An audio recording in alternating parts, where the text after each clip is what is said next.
I'm Deborah Magpie Erling, and I wanted to pull together some of the most creative and brilliant people that I know to talk about making writing your business. How do when you're a creative person, and I don't know if you all feel this way, but I feel as a creative writer, I sometimes I have these other ideas that hit me sometimes, and I think, oh God, would that be a business? Could I start a business, or is that innovative enough that I could do something with that idea?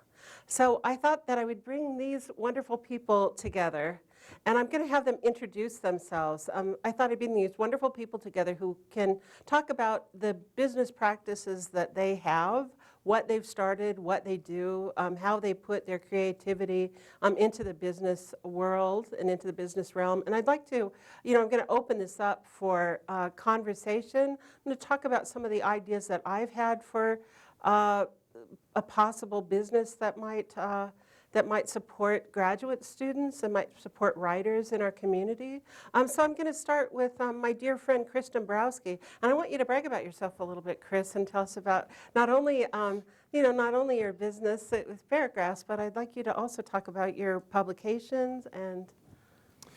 Okay, well, thanks for having me, Deborah. It's great to see you, and honored to be on the panel with you guys. I'll just say that I've lived in Missoula since 1999, and in Montana since summer of '95, really. And probably my crowning business achievement is having survived that long in this state. I think anyone who's ever tried to make a living here knows that it's not an easy place to make a living, and I've done that by way of a number of occupations. In many ways, it was a number and a way of life that seemed very fragmented for a long time, and now I just turned 42 last week.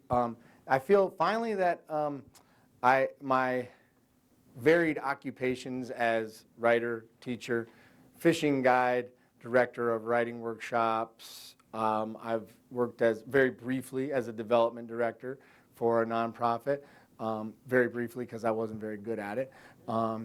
And that all of these varied occupations have finally come into one stream, if you will, and I'm kind of okay with working lots of different jobs. So currently I'm a writer, a fishing guide, and I direct the Beargrass Writing Workshops and Retreat based here in Missoula. Which is one of the most exciting things to happen in Montana in a long time. We used to have Onyx Smith, and she ran the Yellow Bay Writers Workshop for years, and it was done in Yellow Bay. And then she had the In the Thoreau tradition, and she brought phenomenal people here. She had this conference that she was able to do, and I think that Chris has inherited Onyx Smith's amazing ability to bring people together, the connector. He is one of the most amazing people, in Montana and in the country, I think, who has that, unique ability to work not only with creative writers, but with business people and with musicians. And he brings this whole poets, and he brings a swirl of publishers. And if you're ever in Chris's presence, I'm probably embarrassing him here, go have a drink with Chris Dombrowski. You will meet some interesting people. It'll be an education and a fun one at that. So I'm going to turn to Tim O'Leary, and I'd like to thank Tim again for really hosting this conference, for being such a visionary for so long, and as I understand, we were lucky enough that he took a class from Bill Kittredge, and Bill Kittredge inspired him to keep on writing, but he's also, a business person, and so I'm going to have him introduce himself and talk about what he does. Thank you. So I am originally from Billings, and I came here as an undergraduate and studied creative writing here at that time. And then I went to school in California and studied screenwriting, and then I moved to LA with the big hopes of being, some big screenwriter, and of course, I ended up working at an ad agency instead, and became a copywriter. From there, I didn't like that whole scene, and I discovered I had sort of a talent as an entrepreneur, so I started a software company in the early 80s, started a couple other companies, and kind of got versed in how that whole world works. And then when I was in my early 30s, I thought, I think my intention was to hopefully make money with my ideas as opposed to the world of business. So I went back into advertising because it was easy for me, and that went pretty well. And I got more involved in television and developed a television series and did a lot of work in that world, and started an entertainment company. And when DVDs first came out, I was very active in that world. And it all went pretty well. I kept my roots here, and one of the reasons started this program a few years ago was that I was working around a lot of people that were doing very well with their ideas and writing, and I knew a lot of frustrated writers that, as you've heard earlier on, it's so difficult to make a living that they ended up being baristas instead of doing what they needed. And so I wanted to make the point to people that there are other ways you can make money with your words and your ideas as you try to write the great American novel. And so that was kind of the origins of how this all started. For me personally, the journey was a little bit backwards. So I built this ad agency, and everything's going great. And I had to sort of 5-6 years ago, I had a little bit of a personal crisis, and then I thought, what am I doing? Do I want to be creatively known as the guy who did the Bissell vacuum commercial? And I looked at the body of work that I had created, and none of it was particularly interesting to me, and that wouldn't want to be my heritage. It was all pretty much about money. So I retired from my agency. I went back to school to get my MFA. I started writing short stories, and because I came from a business background, I approached it like a business. It was very methodical to me. The good thing about the advertising business, what it does for you is rejection is horrible in the advertising business because it's right to your face. You don't get a note from somebody. They're like, this is awful, and you have to be regimented. So that kind of worked for me. Chris was kind enough in Talking River to publish one of my first stories, and then I'm a baby fiction writer at this point. I came out with a collection last year, and I'm working on a novel, and because I tend to write a little bit filmically, some of my work tends to go that direction. But for a guy in his 50s, I have this entirely new career where I have to start at the bottom and be beat up like everybody else, and which is tremendous. It's a lot of fun. But I do have, like I say, I think maybe one of the perspectives I can bring is that in the advertising business especially, where you have writers, art directors, and different kinds of creative people, almost everyone that I met in the business didn't intend to be there. It was like I was going to do this while I write my novel, and then I forgot about the novel, and now I'm 63 years old, or I want to do. Everybody had a different intention. You very seldom meet somebody in the ad business like, this is where I always wanted to be. And so I think there's an inherent danger there that you can do very well financially selling your ideas outside of pure creative work, but you also have to decide, when will it suck me into the capitalist machinery and spit me out the other side? And I was 50 years old when I figured that out, that I didn't want to go that way. And now my wife laughs at me because I get royalty checks for $5. And yeah, so that's kind of the world I come from and can speak to. Thank you. Next, we have Jennifer Sheets. I'm proud to introduce Jennifer Sheets. She's one of our MFA students, and she's created a storytelling app. And so I'll have you introduce yourself, Jennifer. Thank you. Well, the app came about really by accident, as I guess a lot of things do. 4 years ago, I didn't own a smartphone. I didn't even know what an app was. And I guess I'll back up a little bit. I grew up in the Midwest. I earned my undergrad in English and philosophy, so that took me really nowhere. So I thought, well, I'll go to law school.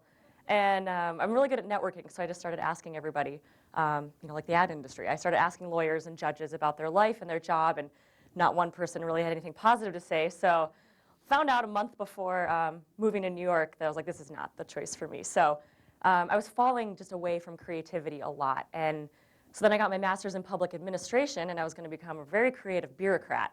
So that was also not creative. But what it led me to was working with kids and students. So I was in the schools a lot, and I loved to write. And I was so naive, like learning that no one in a classroom liked writing, and it was a huge chore. I know I'm in good company here, but I was like, what, no one? You guys don't read either? This is awful. So I just kind of thought it was a lost cause. I was fighting technology. They're all on their phones. They're all on their computers. What are we doing? Like, we got to get back to the sanctity of the written word. And I met this person who was leading a conference, an innovation kind of creativity summit. And I just said, invite only, but I said, whatever I can do, like, can I volunteer? Like, put me in this room with these people. I need to be inspired again. And I ended up driving the van at 7 a.m. so I could be at this conference.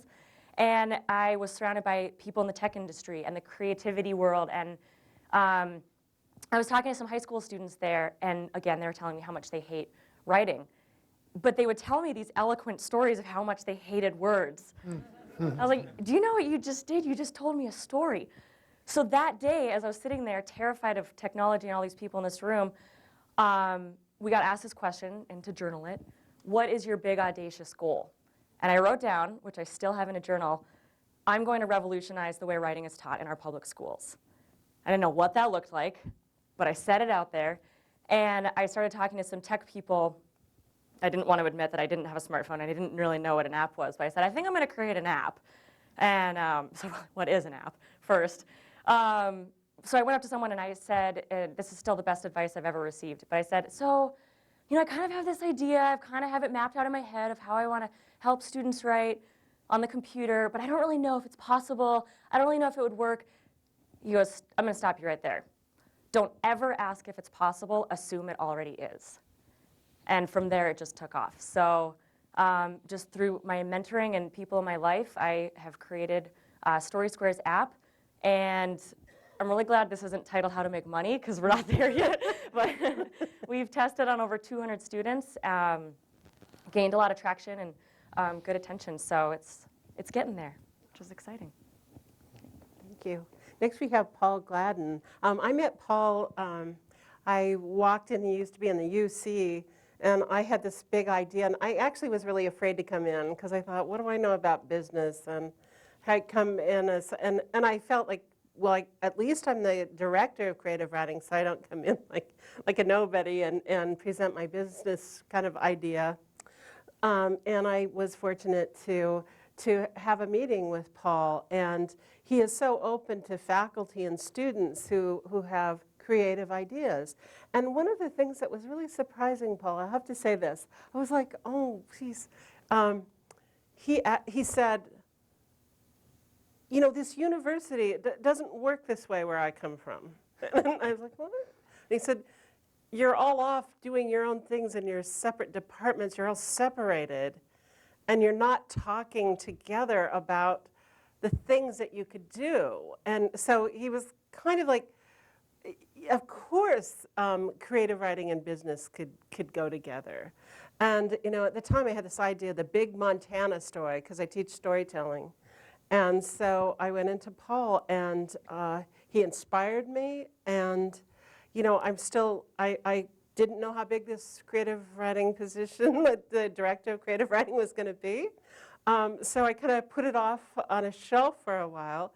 But I have to say, I've always been inspired by you. So could you tell us about what you do, Paul, and how how Blackstone Launchpad could help, some of our creative people in the audience. Absolutely, yeah. So I'm Paul Gladen. The accent is English, not Australian, which I get Should say 99 Gladen. times out of 100 for some bizarre reason. But anyway, You should make people glad.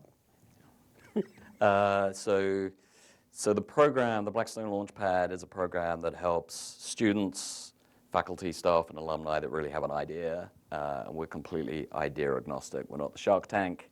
And we've been open for about 4 years, so I've listened to probably closing in on 1,000 different startup ideas over that time, from everything from food trucks to a student we're working with currently who wants to figure out how to 3D print like $1 million supercars, which is like, that's fairly ambitious. Let's figure out how we help you do that. But we're starting to figure out a way that he might end up there one day in the future. And our process is really to, as I say, we're not the Shark Tank, so our role is to help people figure out where are they trying to get to and what's the process you can go through.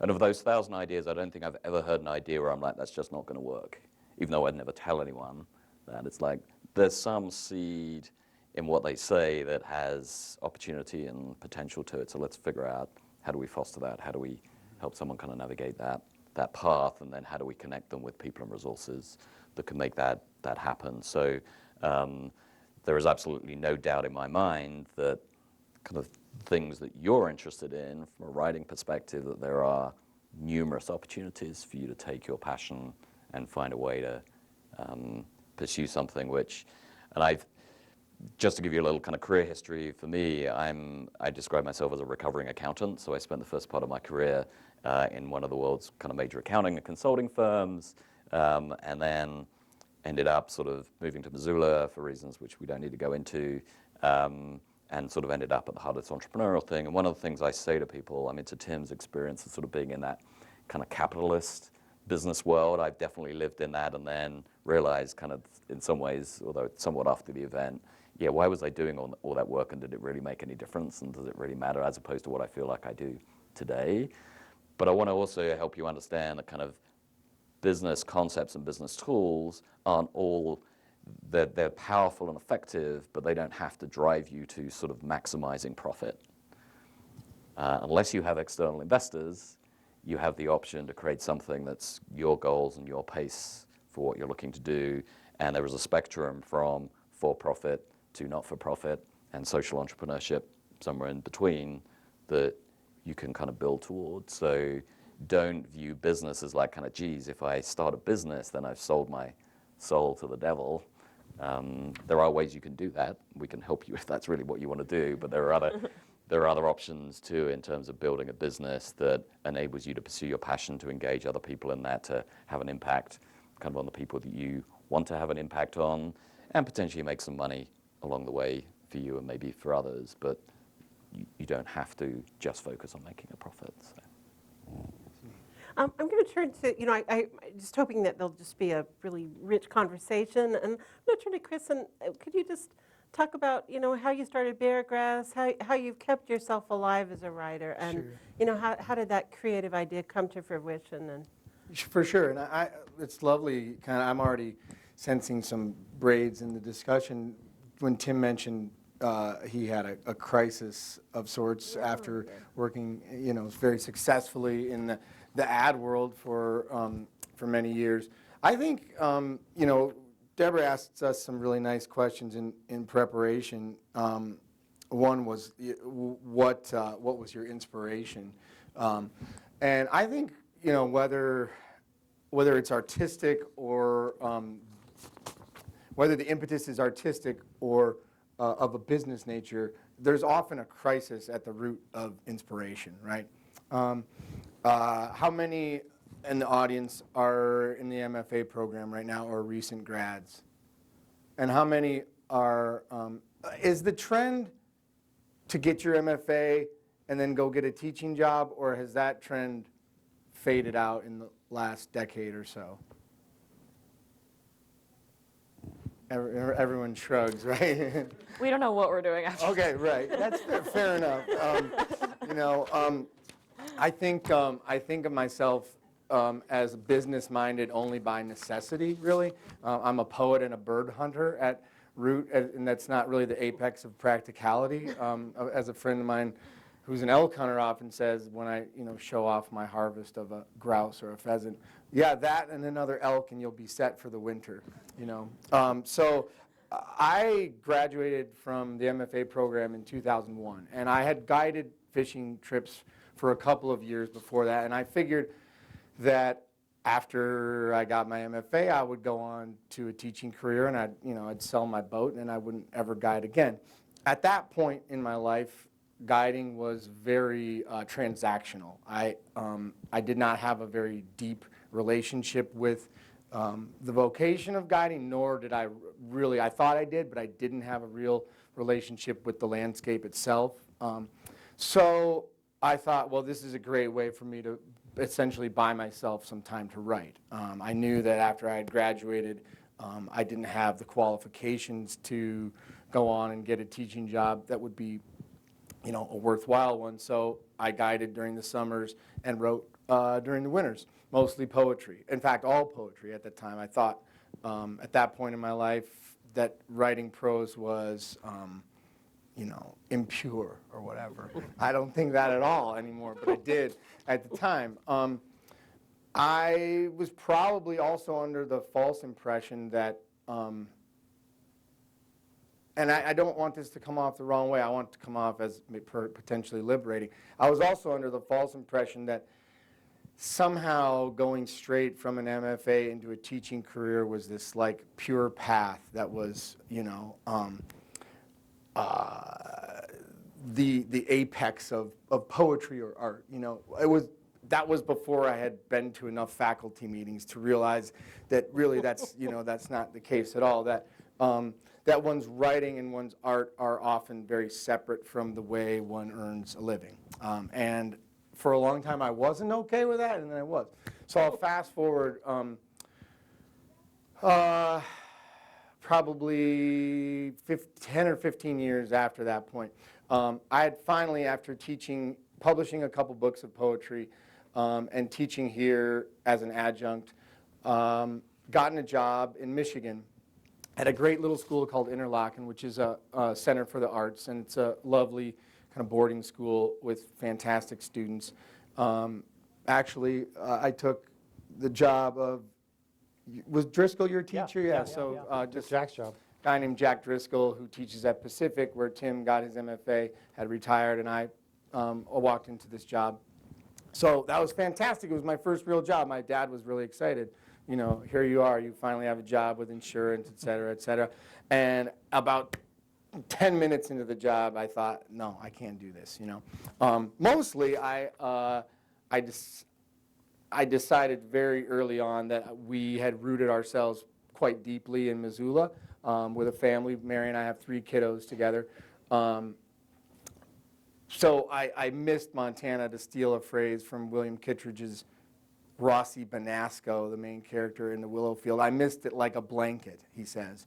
But also I realized pretty early on in this teaching job that my writing was suffering. I had taken this job under the false impression that I would be able to get enough writing done and be an active part in my family. So I started pretty early. It was a crisis, and I started pretty early to kind of look for a way out of it. You want to stop me there and go on to Tim, or? Well, why don't we just Yeah. just kind of thinking of inspiration, and I was thinking of Tim. Your head must be lit up like a light bulb or something because of all the inspiration you have to create businesses, to travel the world, and how do you grab those ideas and kind of ground them, those creative ideas that you have? You seem to have a zeitgeist. Well, kind of I think it's, connection. I had one writer friend of mine say, you took the easy way. Instead of being the poor writer, you went out and made money, and now you can kick back. And that might be the case. But I've been around business so much that I realize everything is a business. And and the quicker you sort of understand that, you can accept it or not, but you know, there's a very defined structure to writing that's a business, and you can buy into that. You know, the first book I ever wrote was 15 years ago. I was writing nonfiction. I was writing because I was working in the business, and I was writing for Forbes and Fortune, and I wrote this kind of funny business book that actually did pretty well, and I had the very traditional setup, and then the agent's like, all right, we want another one now, and come up with another really clever title. They didn't give a damn what the book was about, but it had to be on the shelf there with the funny title. And I realized, wow, this is exactly what I do. This is just a big marketing thing. And so if that makes you happy, then, but the more you understood that, the better it was. I worked around all these different companies and entrepreneurs that would have these ideas, and all of a sudden you would realize there is a structure to everything. Everything has to fit within this structure. So from the idea to the rendition of the idea to the marketing campaign for the idea to the target demographic issues to the financial profile of how that idea plays out. That all, it's all a thing up on the wall that you can look at. And if you understand that, I think it helps you in many ways. Even if you decide I'm not going to go into that, I just want to be as creative as I can be, and that's where I'm going to find my self-worth. It could be frustrating if you don't understand that you're playing in a different world. Oh, Yeah, I was just gonna, I mean, it's interesting you talk about kind of what's the creative inspiration, and sometimes we sort of talk to students and they're sort of, well, I don't have an idea, right? So I can't be an entrepreneur because I don't have an idea. And I think in some ways they're often addressing it the wrong way around, which is if you really want to sort of start a business, and or you want to sort of use your skills and talents, you have to ask the question, not is it about what are you going to do, but who are you helping? Whose problem are you solving? So my favorite quote about business is from Peter Drucker, who's actually a very good writer on, kind of viewed as the kind of father of management. The favorite quote from him is, the purpose of a business is to create a customer. So the purpose of a business is not for you to do sort of whatever it is you feel is cool, or to kind of necessarily create your app, and that wasn't your inspiration, was to create an app.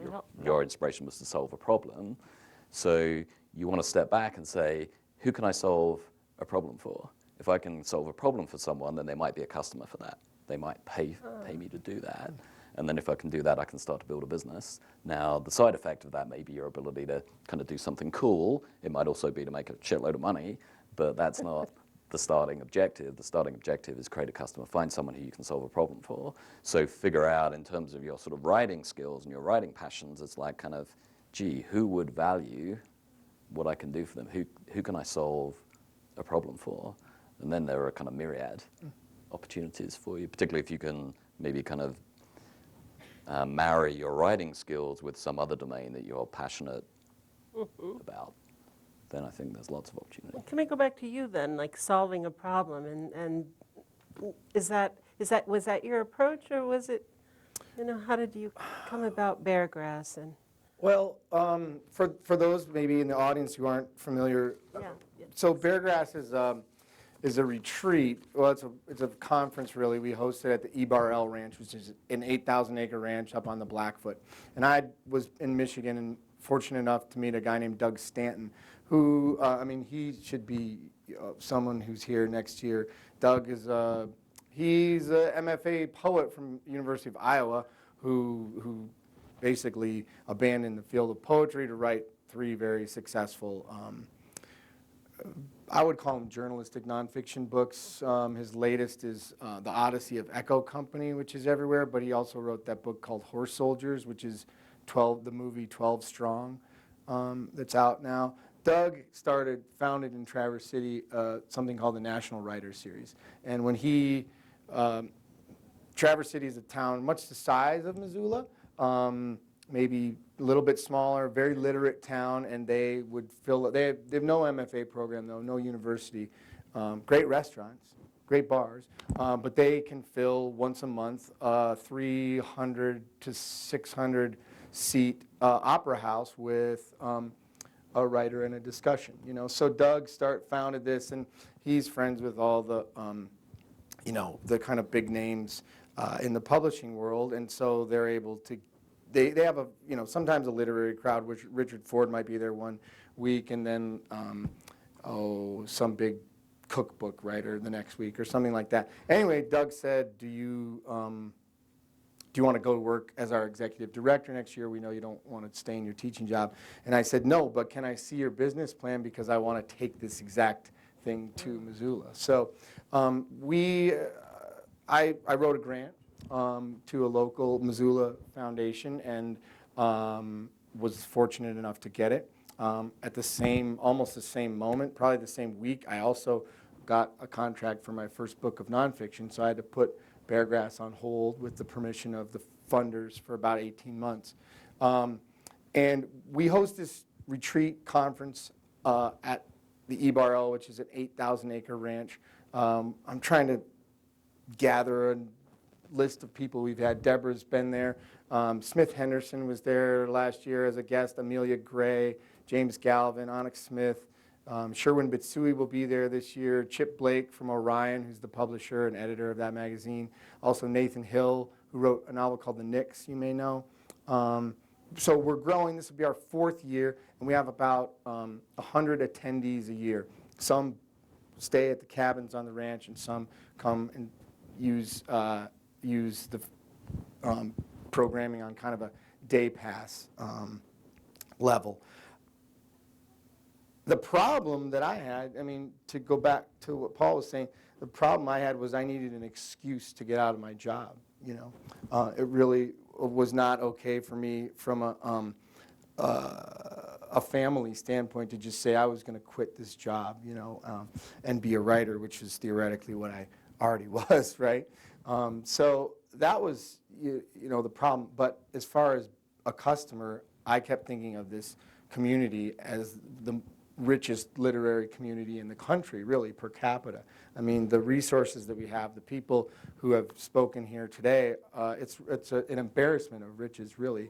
And I know so many people who, like myself, graduated with an MFA at some point and were deterred from their path as an artist. And so what we look to do with Beargrass, both in our retreat and conference, and as well as the 6-week workshops that we teach.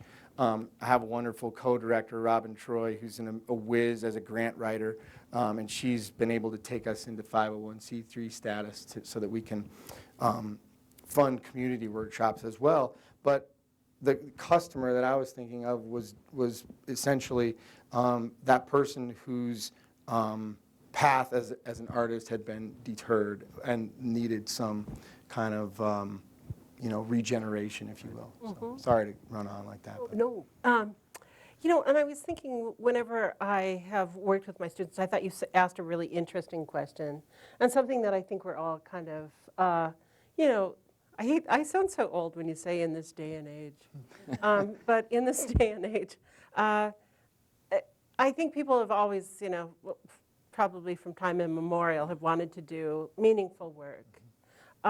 But I find, used to go into academia, and there was that outcome. You would come out somehow being a teacher, which that didn't occur to me when I was in the MFA program. It was like, now what do I do?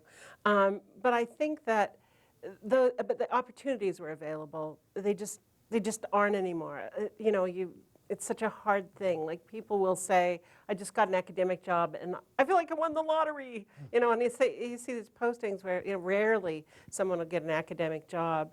So, but I think there's so much creativity, and there's so, I remember going into Paul, and he was like, because I had this big idea for a store that I thought that I wanted, which was a store about desks. Serving the writer, because I tried to find a desk here in town. If you're trying to desk in Missoula, I thought the desks are boring here. So I thought, I want to start a business with some really cool desks and some really cool writing pens, and maybe like a really nice lamp. And I had all these kind of really pedestrian ideas. And he was like, well, you have to think about what the what the customer wants. You have to think, beyond what you find interesting. I think you get a couple different kinds of people going into business. There are sort of the artists that go into business by necessity. They want to make money, so they want to open a restaurant, they want to open a bookstore. They want to find a business that's as close to their passion as possible. And from a success perspective, those are usually the very worst businesses, because there's a reason they call it a business. It has an infrastructure, and it has certain certain parameters that you have to operate with. And I see many people that they will take their passion, and maybe the passion is fine, but they don't understand the place they're going into, and so they fail. And they can't believe they fail, because doesn't everybody love strawberry yogurt as much as I do? And I think this has been intensified a little bit because of the internet, because the internet does allow you to have a high degree of specialization in the product you're offering, because you can reach people cost efficiently. I mean, at some level, business is about the efficiency of your marketing budget. So all of a sudden, but then we've seen all kinds of failures in those places too, because if you're not willing, if you want to sell, a $300 pen, yeah, there are people that will buy that, but you have to have a model that is around that, and it's a tiny model.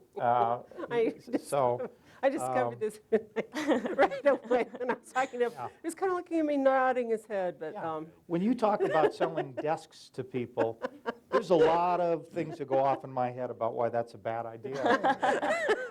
Well, I have bad ideas, but I'm going to, we have a little bit of time, like we have 5 minutes before we take another break. And I'd love then to come, we- when Okay, you're yes. talking about the Go ahead. creativity and inspiration, yes. I think we're talking so much about being inspired in your art and creative in your art, but you also, and I know Paul would speak as all of you probably would, you have to have creativity in your business, because you're constantly problem solving, and you need to create something that's different than what's out there, and finding that niche market and the problem and identifying that takes so much creativity. So even though it might not be in your field, like I never would have thought I would have been designing an app, it's so fun to problem solve and be able to hit a roadblock, but then have those positive people in your life who are telling you that not to give up, so that when you hit a roadblock, you can move past it and think of the most creative way to get around it, and the most efficient, so you're hopefully not losing too much time and money. But And I think the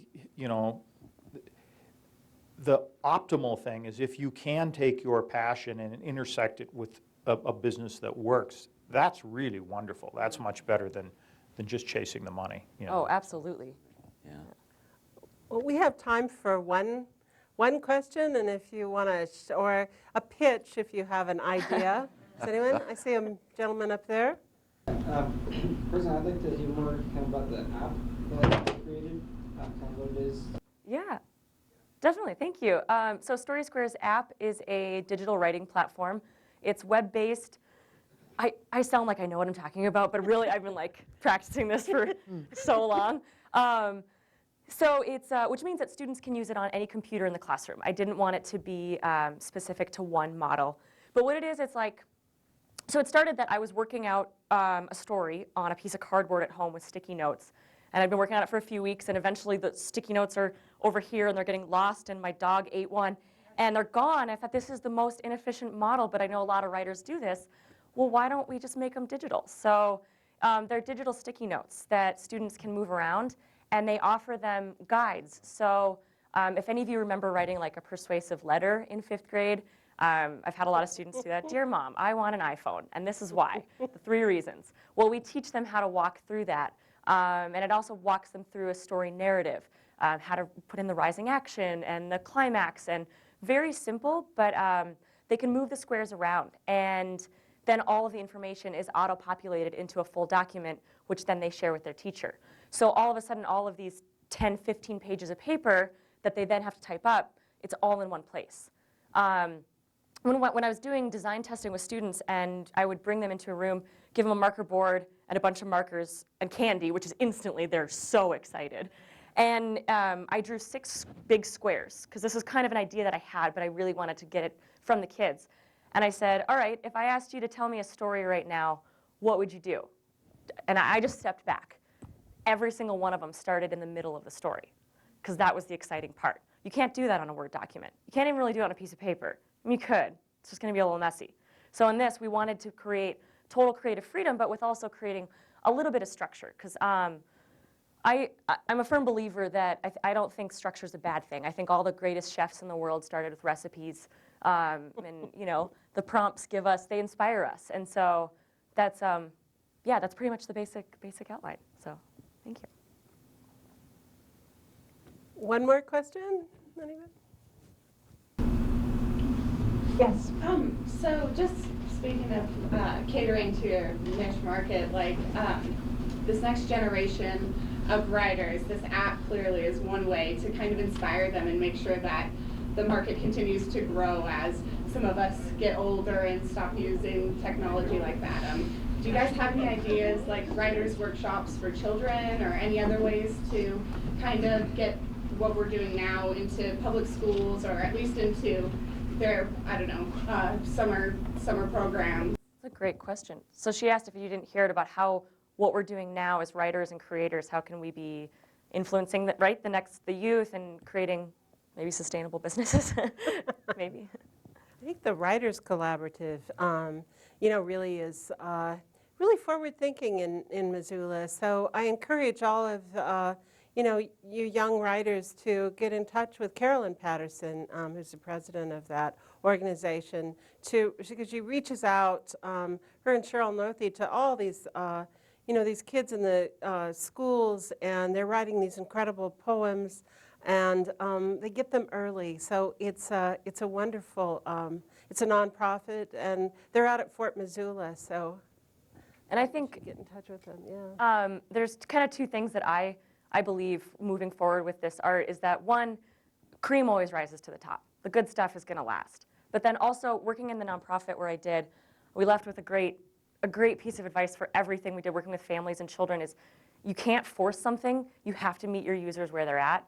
And I think that was me fighting technology. And if that's where we're at, then we're going to have to go with it. You don't have to, you know, abandon what you love to meet the users where they're at, but make it work. Be creative.